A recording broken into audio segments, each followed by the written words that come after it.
ఓం మహాగణాధిపతయే నమః. ఓం గం గం గణపతయే నమః. 8వ తారీఖు ఆగస్టు 8వ తారీఖు వరలక్ష్మి వ్రతం, శ్రావణ మాసం. ఆ శ్రావణ మాసం మొత్తం ఆడవాళ్ళు ఎంతో విధి విధానాలతో చక్కగా శుక్రవారాలు మంగళవారాలు చక్కగా విధి విధానాలతో ఎంతో అందంగా ముత్తైదులను పిలుచుకోవడం. మంగళవారం అయితే శ్రావణ మంగళవారం నాడు చేసేది ఏమిటంటే సాయంకాలం వెళ్ళి ముత్తైదులను పిలుచుకుని శనగలు, పళ్ళు, తాంబూలం అలాగే అన్నీ పెట్టుకుని ముత్తైదులకు పసుపు రాసి, కాళ్ళకు పసుపు రాసి, గంధం పెట్టి, బొట్టు పెట్టి వాయినాలు ఇచ్చుకుని ఆయన అయితే శ్రావణ మాసం అంతా శుక్రవారం వరలక్ష్మి వ్రతం నాడు చేయవలసిన పండగ ఏమిటయ్యా అంటే తెల్లవారుజామునే లేవడం, చక్కగా ఇల్లంతా శుభ్రం చేసుకోవడం, దేవుడి మంత్రం శుభ్రం చేసుకోవడం. ఆ వేళ విధి విధానంగా ఇంట్లో చేయవలసిన పని ఏమిటయ్యా అంటే కలశ స్థాపన చేసుకోవాలి. ఉదయం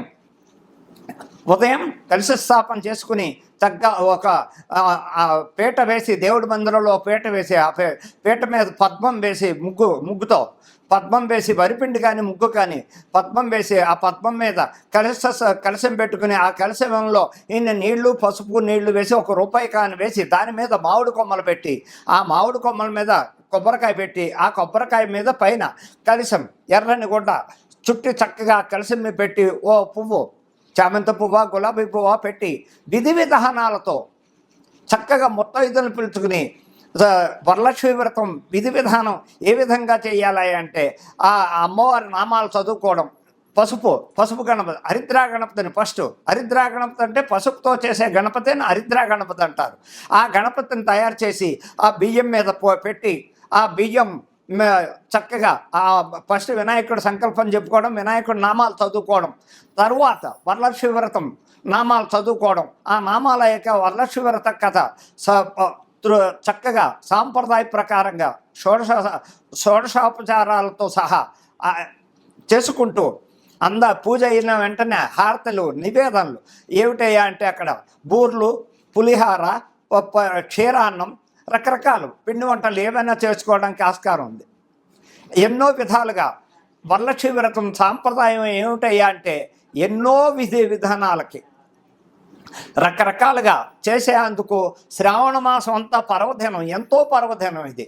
ఈ పర్వదినం అంటే ఏమిటయ్యా అంటే ఎంతో చక్కగా ఎన్నో విధి విధానాలతో ఆడవాళ్ళంతా ఎన్నో రకాలుగా చేసుకుంటూ ముత్తైదులను పిలుచుకొని తాంబూలాలు చక్కగా తయారు చేసి శనగలు ప్రతి పళ్ళెల్లోనూ పెట్టి, స్తోమతను వాళ్ళు చీర జాకెట్ పెట్టచ్చు, లేని వాళ్ళు ఒక జాకెట్ పీసు, ఎర్ర జాకెట్ పీసు, పసుపు కుంకుమ, గాజులు ఇటువంటివన్నీ పెట్టి చక్కగా ముత్తైదులందరికీ కాళ్ళకి పసుపు రాసి, గంధం రాసి, బొట్టు పెట్టి వాళ్ళకి ఆ వాయనం ఇచ్చి వాళ్ళ చేత ఆశీర్వచనం తీసుకుని ఇలా చేయడం వల్ల ఎందుకయ్యా శ్రావణ మాసమే ఆడవాళ్ళు ఈ విధి విధానం అంతా ఆడవాళ్ళు దేశవ్యాప్తంగా ఎందుకు చేస్తారయ్యా అంటే దీనికి కారణం పార్వతీదేవి. ఈ పార్వతీదేవి అప్పుడు ఆ మహాతల్లి శ్రావణ శుక్రవారాలు, శ్రావణ మంగళవారాలు ఆ మహాతల్లి చేసి, ఇప్పుడు ఈ కలియుగం వచ్చాక, ఈ తరం వచ్చాక అది కంటిన్యూ అవుతూ ఉంది. ఆ మహాతల్లి, ఆ పార్వతీదేవి ఉదయమే లేచి ఇల్లంతా శుభ్రం చేసుకుని ముత్తైదులు అందరినీ పిలిచి చక్కగా వరలక్ష్మి వ్రతం కథ విధి విధానాలు అందరికీ విన్నవించి, తర్వాత ఇలాగే పాదాలకి పసుపు రాసి చక్కగా గంధం పెట్టి వాయినాలు, శనగల వాయినం ఇచ్చి ఆవిడ భోజనాలు కూడా పెట్టి ఎంతోమంది సత్కరించి ఆ ముత్తైదులందరి చేత ఆశీర్వదించి, అదే విధానంగా ఇప్పుడు చేయవలసిన కార్యక్రమం ఏమిటంటే హిందూ ధర్మం సాంప్రదాయ ప్రకారంగా ఈ శ్రావణ మాసం ఆడవాళ్ళ పండగ విపరీతంగా చక్కగా చేసుకుంటారు.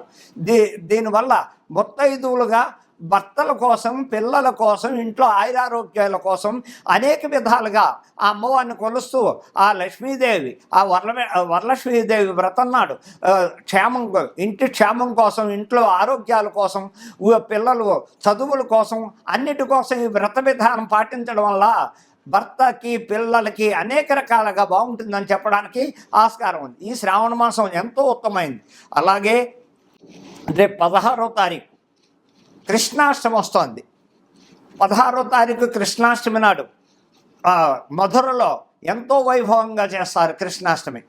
మధురలో చేసే కృష్ణాష్టమి లక్షల మంది ఎంతోమంది భక్తులు వచ్చి ఆ కృష్ణ పరమాత్మ వేడుకలు చూసి నాట్యాలు కోలాటాలు రకరకాలుగా చేస్తూ ఆ పరమాత్మని సేవించుకుంటూ దర్శనాలు చేసుకుంటూ లక్షల మంది వస్తుంటారు. అలాగే ప్రతి చోట ప్రతి స్టేట్లోనూ ఈ కృష్ణాష్టమి విధి విధానం ఎలాగయ్యా అంటే రాత్రి వేళ చేసే పండగ ఇది, పగల చేసే పండగ కాదు.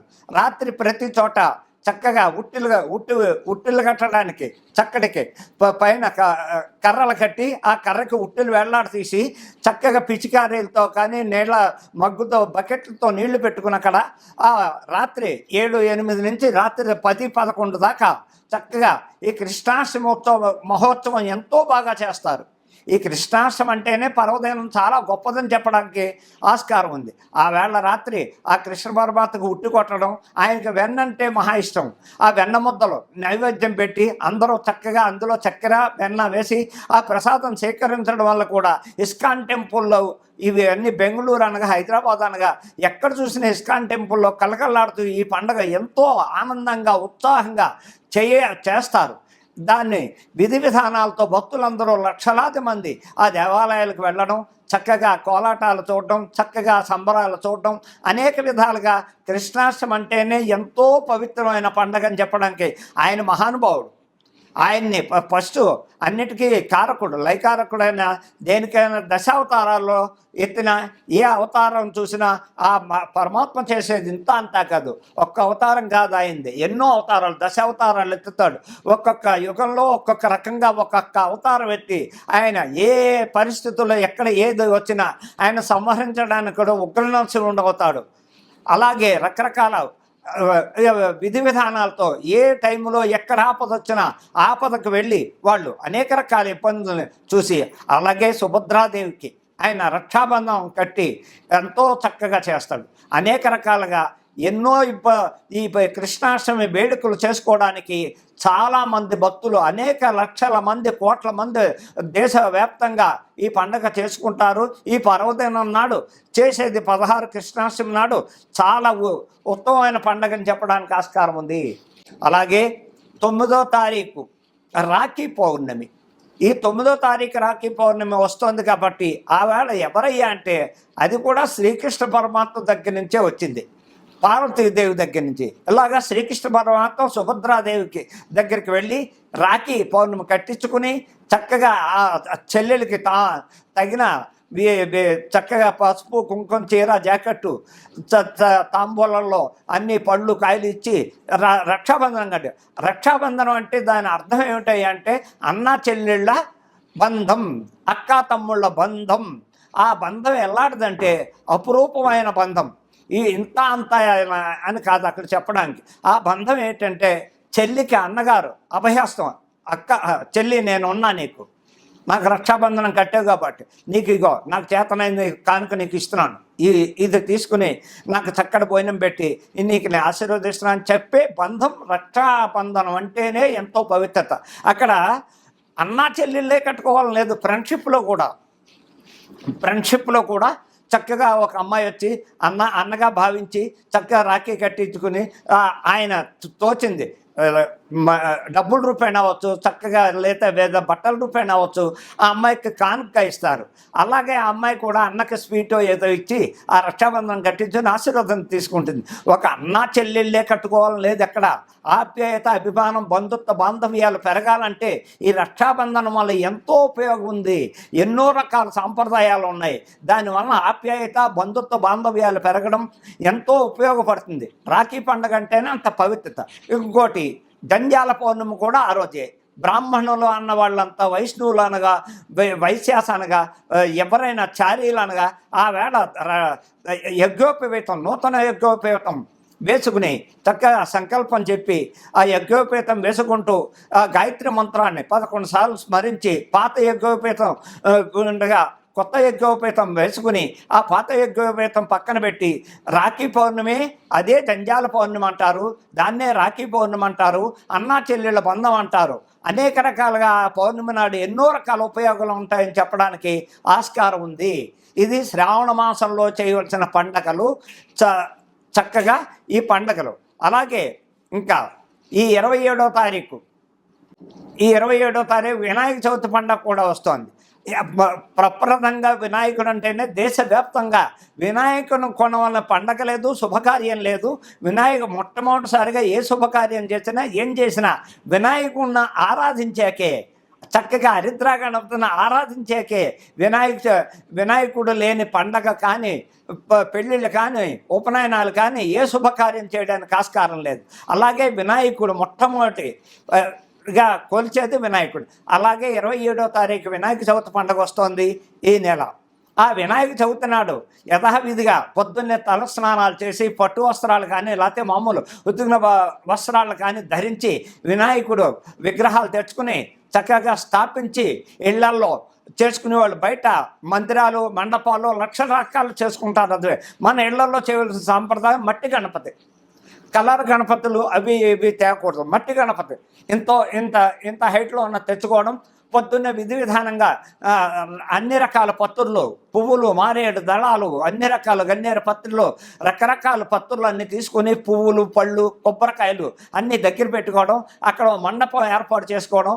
ఆ మండపం మీద బియ్యం పోయడం, తెల్లని వస్త్రం పరిచి ఆ తెల్లని వస్త్రం మీద బియ్యం పోసి ఆ బియ్యం మీద చక్కగా వినాయకుడిని స్థాపించి పసుపు కుంకుమ బొట్టు పెట్టి ఇంకా సంకల్పం మొదలుపెట్టి హరిద్రా గణపతి చేయాలి.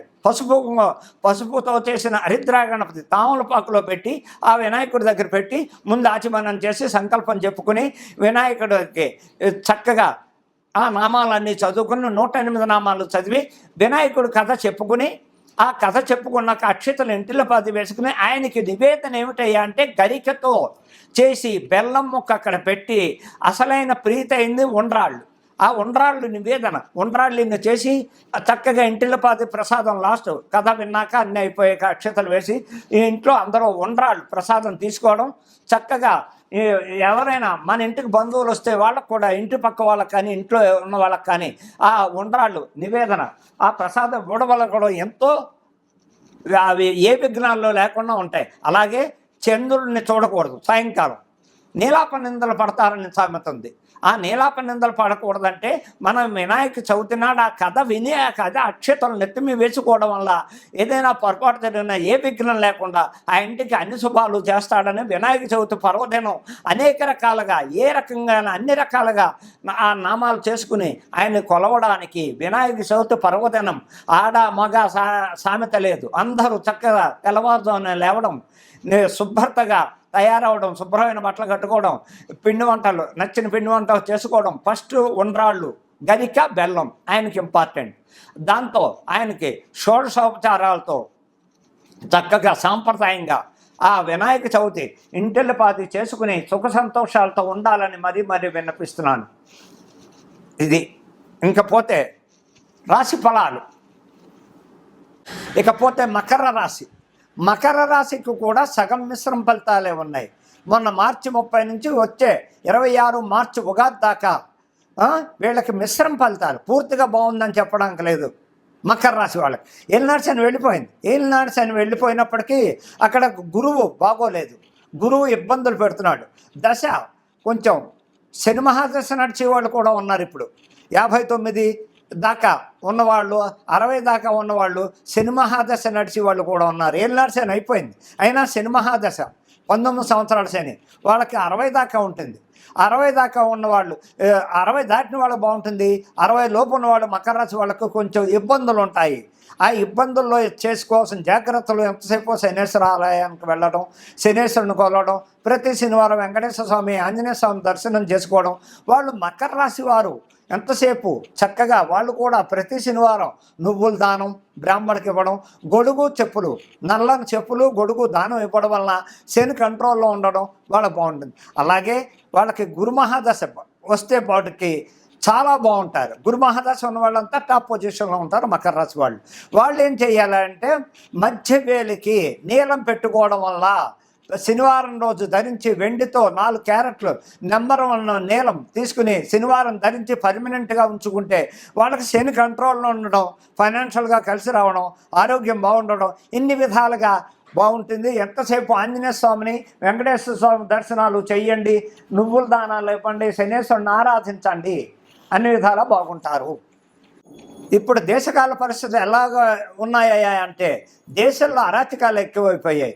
ప్రపంచవ్యాప్తంగా అరాచకాలు, యాక్సిడెంట్లు, ప్రతిదీ, నీటి గండాలు, యాత్రలకు వెళ్ళిన వాళ్ళు తిరిగి సగం మంది తిరిగి రాకపోవడం, ఎక్కడ చూసినా వరదలు, వర్షాలు విపరీతంగా ఉన్నాయి, సునామీలు ఉన్నాయి, నీటి గండాలు విపరీతంగా ఉన్నాయి. ఈ ఎందుకయ్యా అంటే రాహుకేతుల దోషం పడింది, షష్టగ్రహ కూటం ఎఫెక్ట్ బాగా ప్రపంచవ్యాప్తంగా.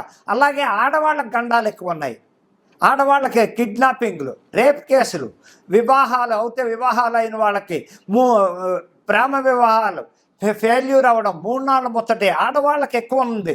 ఈ సంవత్సరం అంతా ఆడవాళ్ళు అతి జాగ్రత్తలు తీసుకోవాలి. కేసులు ప్రతి చోట ఆడవాళ్ళు జైలుకి పెడతారు. ఆడవాళ్ళు జాగ్రత్తలు పాటించడం అంటే దైవారాధన చేసుకోవాలి. ఎవరయ్యా అంటే దుర్గమ్మ వారిని పట్టుకోండి. దుర్గమ్మ వారికి ప్రతి మంగళవారం రాహుకాలంలో దీపాలు పెట్టడం, నిమ్మకాయ టిప్పల్లో చక్కగా అర్చనలు చేయించుకోవడం, ముత్తైదువులు ఉంటే ప్రతి మంగళవారం ఓ జాకెట్ పీసో, ముత్తైదు ఓపుకుంటే చీర జాకెట్ పెట్టడం, ఇలా చేసుకోవడం వల్ల కూడా దేశకాల పరిస్థితుల గురించి చెప్తున్నాను. ఇక రాజకీయ పరంగా చూస్తే రాజకీయ పరంగా చాలా అసహ్యంగా ఉంది. ప్రపంచవ్యాప్తంగా భారతదేశం అంతా ఆర్థిక ఇబ్బందుల్లో పడిపోతోంది, పడింది కూడా ఆర్థిక ఇబ్బందుల్లో. ప్రతి చోట ప్రతి స్టేట్లోనూ రాజకీయంగా చూస్తే పరిపాలనా విధానం ఎక్కడా బాగోలేదు. పరిపాలన చేసే విధి విధానాలు, ఏ మంత్రి ప్రజలను పట్టించుకోవట్లేదు. ఏ స్టేట్లో చూడండి, ఎక్కడ చూడండి, ఈ రాజకీయ నాయకులు స్వార్థపరులు అయిపోయారు. వాళ్ళు డబ్బు పోగొట్టుకోవడమే, ప్రజా పరిపాలన చేయట్లేదు. ప్రజల దగ్గరికి వెళ్ళి వాళ్ళకి ఇవ్వవలసిన ఫండ్స్ ఇవ్వడం కానీ, వాళ్ళ మంచి చెట్లకు అనుకోవడం కానీ, ఇళ్ళంపటి వెళ్ళి ఎలా ఉంది, కాలనీకి వెళ్ళి ఎలా ఉన్నారు ప్రజలు, ఏ విధంగా ఉన్నారు, ఇల్లు కాలిపోతే ఇల్లు కాలిపోయిన వాళ్ళకి ఇల్లు, లేని వాళ్ళకి ఇల్లు, లేకపోతే ఏదో విధంగా వాళ్ళకి రకరకాల సహాయాలు చేయవలసిన ఫండ్స్ వచ్చినా కూడా వీళ్ళు ఆ ఫండ్స్ని ప్రజలకు ఇవ్వకుండా వాళ్ళే మింగేస్తున్నారు. ఎక్కడ చూసినా ఏ రకంగా చూసినా రాష్ట్ర పరిస్థితి చూస్తే తెలుగు రాష్ట్రాల్లో అస్సలు బాగోలేదు. తెలుగు రాష్ట్రాల్లో, ఆంధ్ర రాష్ట్రంలోనూ చండాలంగా ఉంది పరిపాలన, తెలంగాణలోనూ పరిపాలన బాగోలేదు. ఇకపోతే ఇక్కడ కొంతమంది ముఖ్యమంత్రులు మారడానికి అవకాశం ఉంది. సంవత్సరంలో కొంతమంది ముఖ్యమంత్రులు ఇళ్ళకి వెళ్ళేది కనపడుతోంది కొన్ని చోట్ల, కొన్ని స్టేట్లలో. కొంతమంది ముఖ్యమంత్రులు, 2 ముఖ్యమంత్రులు రీడింగ్ మంత్రులకి ప్రాణకాండ ఉంది, వాళ్ళు జాగ్రత్తలు పాటించాలి.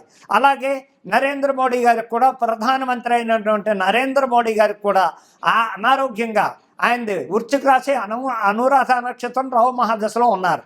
వారు తగింది అవుతే ఆయన దైవారాధన కాశీ విశ్వేశ్వరుడికి చాలా చక్కగా చేసుకుంటారు కాబట్టి గ్రహబాధలు. అలాగే భద్రతా దళం వలన నరేంద్ర మోడీ గారికి ఇబ్బందులు ఉన్నాయి, వారు అతి జాగ్రత్త పాటించాలి. అలాగే ఆంధ్రప్రదేశ్ ముఖ్యమంత్రి చంద్రబాబు నాయుడు గారికి అనారోగ్య రీత్యా ఇబ్బందులు ఉన్నాయి, వారికి కూడా ఈ సంవత్సరం ప్రాణంతో చెలగాటం, ఇబ్బందులు వస్తాయి, వారు కూడా జాగ్రత్తలు పాటించాలి.